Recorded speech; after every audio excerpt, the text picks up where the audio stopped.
Is swinging to blame for your gonorrhea and your broken heart? Not in this case.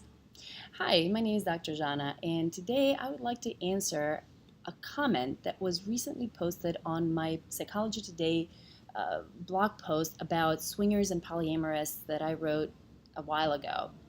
And that's only tangentially related to the comment that was just posted a couple of days ago by Anna. And you can read the entire post and comment. They're pretty long. I will leave the link underneath. But in short, here's the situation. Anna has been married to a man for the past 3 years who used to be a swinger. And when they got together, he promised her he was done with that lifestyle and was going to be monogamous with her. Well, as you can imagine, that was not the case, and she has just now learned that he did have sex with somebody else, with a woman, while her boyfriend was watching. He did not use condoms with the other woman, and because they don't use condoms with each other, he basically contracted gonorrhea and then gave it to Anna, and she had to go to the clinic and deal with all of that. Now, there's a lot of pain, anger, shame, suffering coming through Anna's comment, and rightfully so. She was lied to, she was cheated on, and she had an STI transmitted. So I feel your pain. However, Anna's comment is full of statements made about swingers and swinging they're not only insulting and offensive, but also completely factually inaccurate. And so I would like to respond to some of those statements, and I will read you portions of her comment. So Anna says, and I quote, "Swingers are psychopaths. They are truly messed up in the head. They try to recruit people, which is very sick. Most swingers are ugly, fat, disgusting, nasty, sweaty. Attractive people are monogamous because they don't have to become nasty whores and loser cucks in order to keep their partner. Many of them have been abused as children and saw their parents' marriages fall apart and therefore are unable to form fulfilling, healthy relationships as adults. They are empty inside." Wow. Back on planet Earth, there is no scientific evidence whatsoever that any of this is more likely to be the case with swingers than when non-swingers, right? That they are empty inside, unable to form healthy relationships, that they're abused as children, saw their parents' marriages fail, or that they are somehow unattractive. No evidence whatsoever. In fact, all of the evidence that we have about swingers and their relationships are that they are as healthy and happy as those of monogamous couples. As for the recruitment, I don't exactly see TV ads for swingers clubs or swinger evangelists knocking on people's doors preaching the word of swinging. But Anna continues to say, "It has been scientifically proven that swingers are at higher risk for diseases than prostitutes themselves. HIV, syphilis, chlamydia, gonorrhea, herpes, should I continue?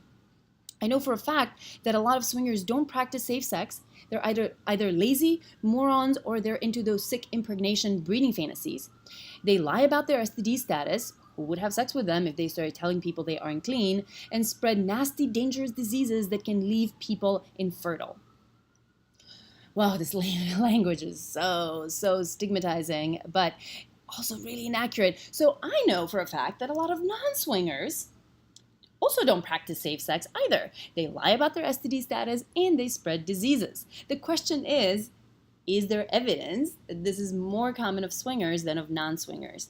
And the answer is no. There is no evidence that they're at higher risk for STIs than prostitutes. And in fact, the research that we do have suggests that people in open relationships, swingers and other types of open relationships, are at the exact same risk at STIs, or they have the same rates of STIs, all of the STIs that she mentions in her comment, as people who are in monogamous relationships.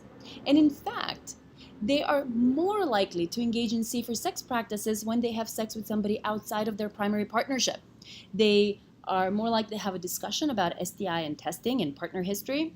They're more likely to use a condom and to use that condom properly without making condom errors than are people in supposedly monogamous relationships who are actually cheating.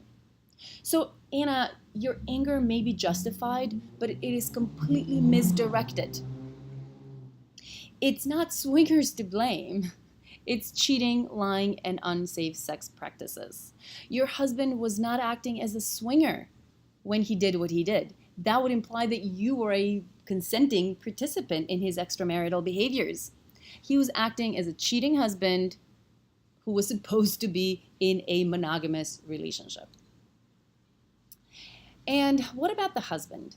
Well, I mean, no doubt that what he did was unethical, but most likely his primary mistake, his major, his real, true, deep mistake is not, as Anna believes, that he's a psychopath or messed up in the head or that there's something wrong about him desiring to be a swinger or, wanting to do these things.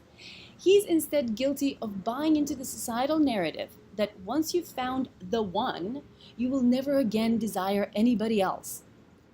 Look, if you're someone who's enjoyed swinging in the past, chances are you have a deeply seated, potentially inborn tendency to seek out sexual novelty.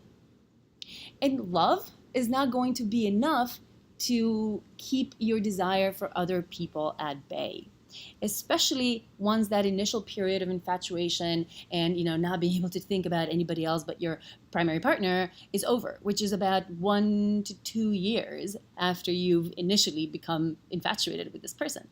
Of course, you can control your impulses and desires and not act on them. A lot of people do that.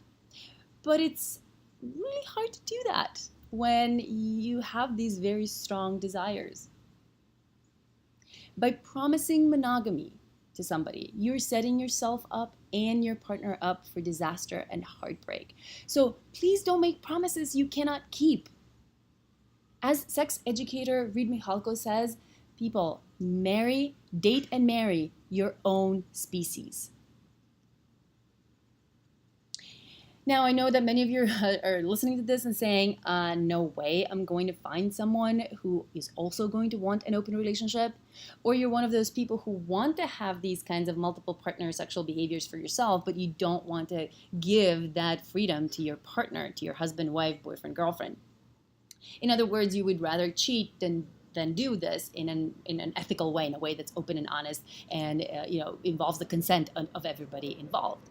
So if that's you, please, and I know that you exist and I know you're going to continue to exist because we know the numbers on cheating and infidelity, and so I know you exist. I know you're going to do that, even though I don't recommend, but you're going to do it. So if you're going to do that, I beg you, at least have the decency to use a condom when you have sex with people other than your primary partner. Because at that point, it's not just your own health that's at stake. If it's just your own health and you feel comfortable with that level of risk of not using condoms, by all means, go ahead and do that.